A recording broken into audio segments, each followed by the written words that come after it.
Varicose veins కి సరైన చికిత్స కోసం సంప్రదించండి ఎవిస్ హాస్పిటల్. నమస్తే రమగారు. నమస్తే జయ. రమగారు, కార్తీక మాసం విశిష్టత ఇవన్నీ మనం మాట్లాడుకున్నాం.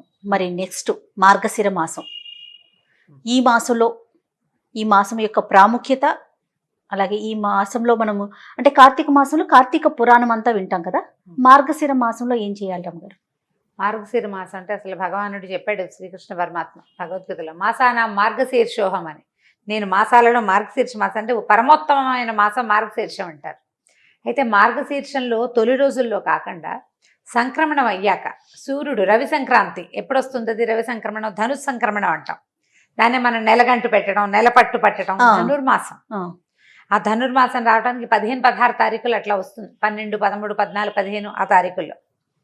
అయితే మనకి ధనుసు మొదలైపోతుంది. ఈ మార్గశిరం మాత్రం 5-6 తారీఖులకే వచ్చేస్తుంది. అంటే పాడ్యమి మొదలయ్యాక ఒక 5-6 రోజులు, 7-8 రోజులు గడిచాకే సంక్రమణం సిద్ధిస్తుంది. ఈ సంక్రమణం చెందాక చేసే వ్యవహారాలు వేరే ఉంటాయి. ధను సంక్రమణం అయ్యాక ఆ రోజు నుంచి చుక్కలు పెట్టి ముగ్గులు వేయటం మానేస్తారు. మొదట రథం ముగ్గు వేయడానికి వీలుగా గీట్ల ముగ్గులు వేయటం మొదలు పెడతారు. అవును. ముగ్గులు వేయటం, గొబ్బిళ్ళు పెట్టడం, తర్వాత ధనుర్మాస వ్రతారంభం చేస్తాం. తిరుప్పావై చదువుకుంటాం. అందరి ఇళ్లలో చదవరు, కొన్ని కుటుంబాలు ఖచ్చితంగా చదువుతాయి. కొన్ని దేవాలయాలు, విష్ణువాలయాల్లో ప్రత్యేకంగా ధనుర్మాసం చేస్తారు. తిరుప్పావై పఠనము, ధనుర్మాస వ్రత కథలు, వ్రతారంభము అది మొదలు పెడతారు. అయితే నెలగంటు పెట్టాక చాలా శుభకార్యాలు అవి చేరు, పెళ్లి ముహూర్తాలు ఉండవు. ఈ సంక్రమణం నుంచి మకర సంక్రమణం వరకు ఈ నెల రోజులు విష్ణు పూజ. విష్ణువాలయాల్లో ప్రత్యేకంగా ఆండాళ్ళ తల్లి ఎట్లా విష్ణువుని సేవించిందో ఆ సేవాకాలపు విధానంతో చేస్తారు. తిరుమలలో కూడా ప్రతిరోజు ఉండే ఇది కాకుండా, సుప్రభాతం కాకుండా ఈ నెల రోజులు తిరుప్పావై పఠనం చేస్తారు. మామూలుగా తిరుమలలో రోజు భోగ శ్రీనివాస స్వామిని శయనం చేయిస్తారు. ఈ నెల రోజులు కృష్ణుడిని శయనం చేయిస్తారు. అట్లా తిరుప్పావై చాలా ప్రత్యేకమైనది. ఈ ధనుర్మాసం చాలా ప్రత్యేకమైనది. అయితే మనకు మార్గశిర మాసంలో మామూలుగా మనం శ్రావణ శుక్రవారాలు చేసుకున్నట్టుగా మార్గశిర గురువారాలు చాలా విశేషమైనవి. మామూలుగా గురువారాన్ని మనమంతా గురువారం అంటాం. లక్ష్మీవారం అనే వాళ్ళు కూడా ఉంటారు. గురువారము లక్ష్మీప్రదము అని ఒక నమ్మకం.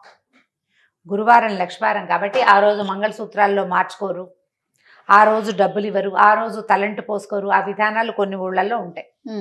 మన కొంచెం వైజాగ్ ఆ వైపు అంతా గురువారం పట్టింపు చాలా ఎక్కువ. మన శుక్రవారం ఎంత పట్టింపు, వాళ్ళ గురువారం పట్టింపు. గురువారం నాడు కూడా వాళ్ళు అవి మార్చరు, చెయ్యరు కొన్ని పనులు. గురువారం నాడు కూడా ఇల్లు కడుక్కోకూడదు, అలాంటివి. మనం శుక్రవారం చేయకూడదు అనుకుంటాం చూడు. అవునవును. శుక్రవారం ఎట్లా చెత్త బయటపడేయకూడదు ఎలా భావిస్తాం, అట్లా గురువారం కూడా భావిస్తారు. ఈ మార్గశిర గురువారాలు లక్ష్మీకి దేవికి చాలా ప్రీతికరమని, గురువారాల్లో లక్ష్మీదేవిని అర్చిస్తే విశేషమైన ఫలితం లభిస్తుందని చెప్తారు. మార్గశిర గురువార వ్రత కథ కూడా ఒకటి ఉంది. వ్రతంగా చేసే విధానం మార్గశిర గురువారాలు పట్టుకోవటం అంటే ఇక అటా చేస్తూ ఉంటారు. ఉద్యాపన చేసుకునేందుకు కూడా విధానం ఉంది దానికి. అయితే మనం ఆ వ్రతాలు అవి మనకు అలవాట్లేదు అనుకో, వ్రతం అలవాట్లేదు మనకి, ఆ వ్రత కథలు మనకు తెలీదు, విధానాలు అవి ఏమిటో చాలా టఫ్, అవన్నీ మన వల్ల కాదండి. పూజ చేసుకుందాం, లక్ష్మీ పూజ. ఒట్టిగా లక్ష్మీదేవిని పూజించుకోవచ్చు కదా.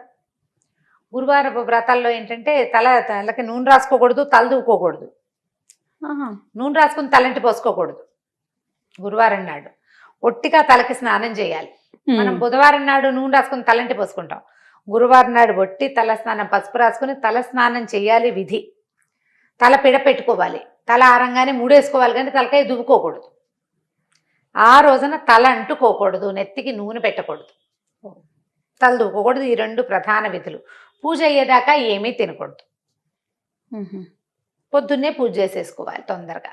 ఓకే, బాగుంటుంది. కథ కూడా చాలా విశేషంగా ఉంటుంది. ఇలా వ్రత కథలు కొన్ని మంచి ఆసక్తికరంగా ఉంటాయి. ఈ వ్రత కథగా చెయ్యక్కర్లేదు, వ్రతంలో ఉన్న విధానంగా చెయ్యకపోయినా తప్పులేదు. మనం వ్రతం తీసుకుంటే పెట్టుకున్నామనుకో, ఆ కథ చెప్పుకుని అక్షంతలు వేసుకుని ఇన్ని సంవత్సరాల మార్గశిర గురువారాలు చేస్తాను అని చెప్పుకోగలిగి ఆ ఇళ్లల్లో పద్ధతి ఉంటే పాటించటం.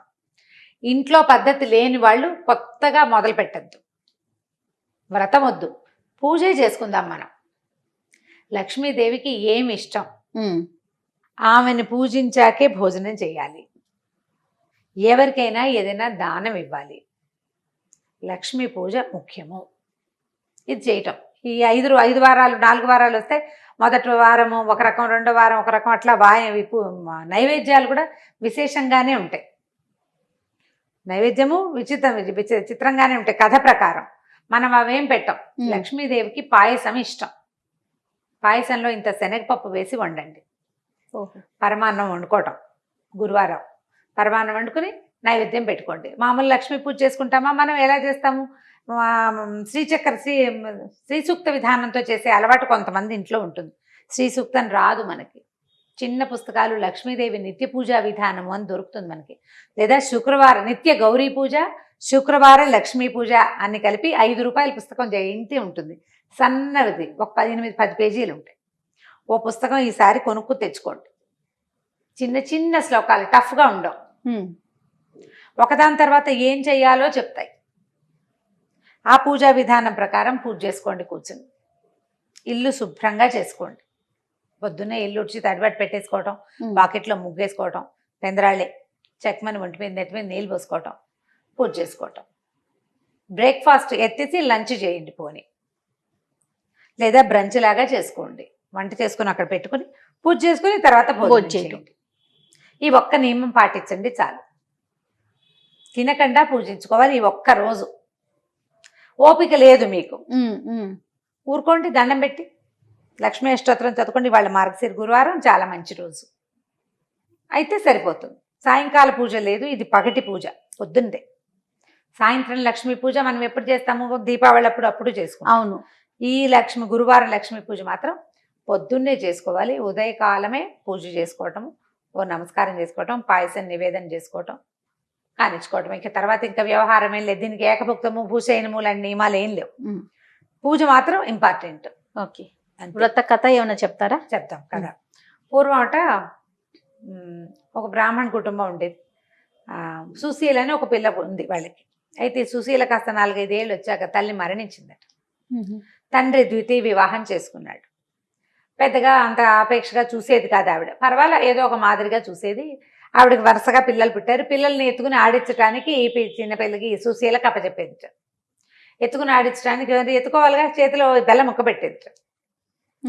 బెల్లం ముక్క కాస్త నోట్లో వేసుకునేది, పిల్లలు పెట్టేది, ఏదో చేసేది. అయితే ఆవిడ మార్గశిర శుక్రవారాలు చుట్టుపక్కల నువ్వు నోచుకుంటుంటే ఈ అమ్మాయి ఏం చేసిందిట, తను కూడా మట్టితోటి చిన్న లక్ష్మీదేవి బొమ్మని చేసుకుని జిల్లేడు పువ్వులు పెట్టి పూజ చేసి, ఏదో పువ్వులు పెట్టి పూజ చేయాలి కదా, తనకి పెట్టిన బెల్లం ముక్కని నివేదన పెట్టేది, చేసుకునేది పూజ.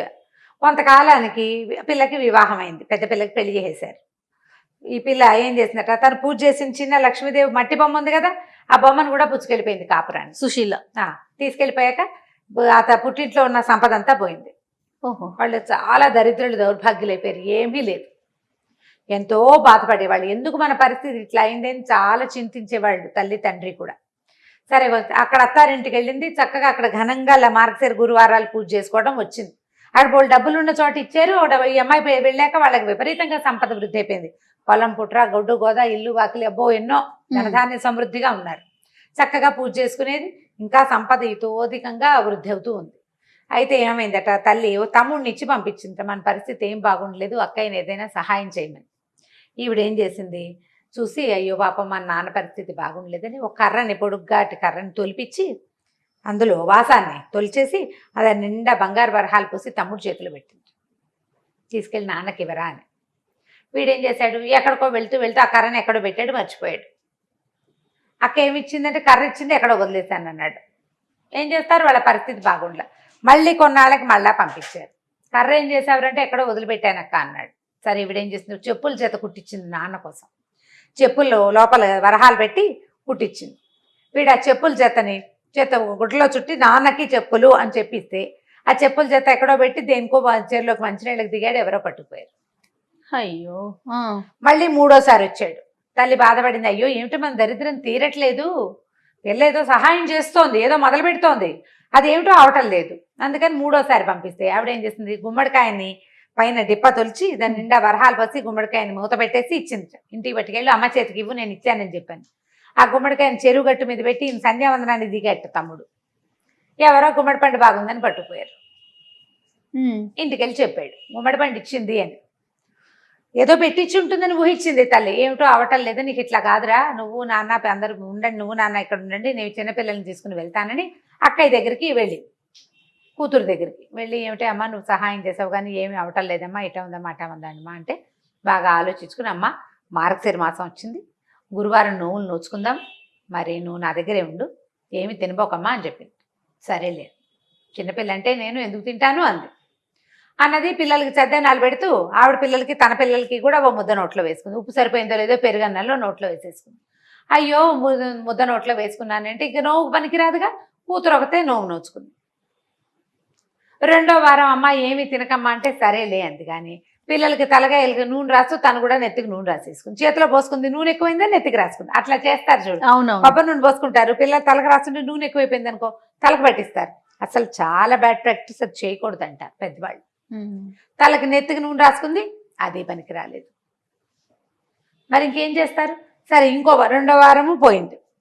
మూడో వారం కూడా ఏం చేసింది ఈవిడ, పిల్లలకి ఏవో అవి ఇవి పెడుతుంటే మరమరాలు కింద పడింది, తీసి ఎత్తి నోట్లో వేసుకుంది. చేస్తారు కదా సహజంగా. మూడో వారం కూడా పోయింది. ఇక నాలుగో వారం ఏం చేసింది కూతురు, అమ్మ ఇట్లా కాదు ఉండని ఒక గొయ్యి తీసి గోతులో కూర్చోబెట్టింది అమ్మని. గోతు మీద ఒక చిన్న డబ్బా మూత పెట్టింది. నువ్వు ఇక్కడే కూర్చో, నా పని అయ్యేదాకా, పని అయిపోయాక నేను నిన్ను బయటికి తీస్తే వ్రతం చేసుకుందామని. ఆ పిల్లలు ఏం చేశారు, అరటిపళ్ళు తిని తొక్కలు పడేశారు, దాని మీద పడేశారు కదా, తొక్క ఒకటి గోతులోకి పడింది. ఈవిడేం చేసింది, అరటిపండుని అట్లా ఇట్లా చేసి అలా అరటిపండు లోపల ఒక గుజ్జుగా ఉంటుంది కదా తెల్లగా పండుకి, ఆ తెల్లదాన్ని తీసి నోట్లో వేసుకుంది. ఇంత తోచక పోయింది. నాలుగో వారం కూడా తల్లి కూతురు అనుకుంది, ఏమిటి ఏం చేసినా వీళ్ళ ఇది కావట్లేదని ఏం చేసింది. ఐదో వారం నువ్వు నా వెనకాలే తిరిగని తల్లి చేతికి తన కొంగు కట్టుకుని తను ఎటు తిరిగితే అటు తల్లిని తన వెనకాలే తిప్పుకుని ఏమీ పని చేయనివ్వకుండా చేసి మొత్తానికి పూజ మాత్రం పూర్తి చేసింది. ఐదో వారం పూజ చేసింది. వాయనం ఇవ్వడానికి లక్ష్మీదేవిని పిలిచింది. అదే అమ్మవారు వచ్చి కూర్చుంటుంది వాళ్ళ ఇంట్లో, ప్రతిమ ఉంది కదా మట్టి ప్రతిమ, ఆవిడ నేను పుచ్చుకోనని పక్కకు తొలగి వెళ్ళిపోతే ఏడ్చింది సుశీల. ఇంత కష్టపడ్డాను, మా నా పుట్టిల్లు వైభవంగా ఉండాలని, ఎందుకమ్మా నువ్వు ఎందుకు వాయనం తీసుకో అంటే, చిన్నప్పుడు నువ్వు నోచుకుంటుండగా మీ అమ్మ నేను చీపురుతో కొట్టింది సవితల్లి, అప్పుడు నాకు చాలా కోపం వచ్చింది, ఆ కోపం ఎలా తీరాలి నాకు, అందుకని నేను తీసుకోను వాయనం అనేసరికల్లా ఇవిడ లబలబలాడి బతిమలాడింది, మా అమ్మ నా తల్లిని క్షమించు, ఆవిడకి బుద్ధి వచ్చింది, ఇప్పుడు చూడు ఎంత బాగా ఉంటుందో నాతోటి, వాళ్ళ తెలీదు మాత్సర్యం ఉంటుంది మనుషుల్లో, తెలియక చేసిన పని కదా, ఈ మత్సరం రేపు నాటికి నన్ను ఇబ్బంది పెడుతుంది అనే ఇంగితం లేక ప్రవర్తించింది, మా అమ్మని క్షమించు, నువ్వు నాకు సహాయం చేయి, నా పుట్టిల్లు కూడా బాగుపడేలాగా చేయవా అని బతిమలాడితే, సరే మళ్ళీ నోవు నోయించమని. అప్పుడు మళ్ళా వచ్చిన గురువారంలో నోవు నోయించింది తల్లితోటి. ఆ తర్వాత ధనధాన్య వృద్ధి జరిగింది. ఈ కథ చెప్పుకుని అక్షింతలు వేసుకోవాలి. ఆ రోజు పూజ అయ్యేదాకా తల దువ్వకూడదు, నూనె రాసుకోకూడదు, ఆ నియమాన్ని పెట్టుకోవాలి. ఏమీ తినకూడదు. ఎవరికైనా ఈ కథ చెప్పాలి. ఈ కథని ఎవరికైనా చెప్పాలి, అది నియమం. కథ చెప్పించుకోవాలన్నమాట. కథ చెప్తాను వింటావా అని చెప్తుంటారు. నా ఫ్రెండ్ పావని ఉంది కదా, రమా కథ చెప్తాను వింటావా అంటుంది, ఫోన్లో చెప్తుంది అనమాట కథ. ఎవరికైనా చెప్పాలి, చెప్తే మంచి ఫలితం లభిస్తుంది.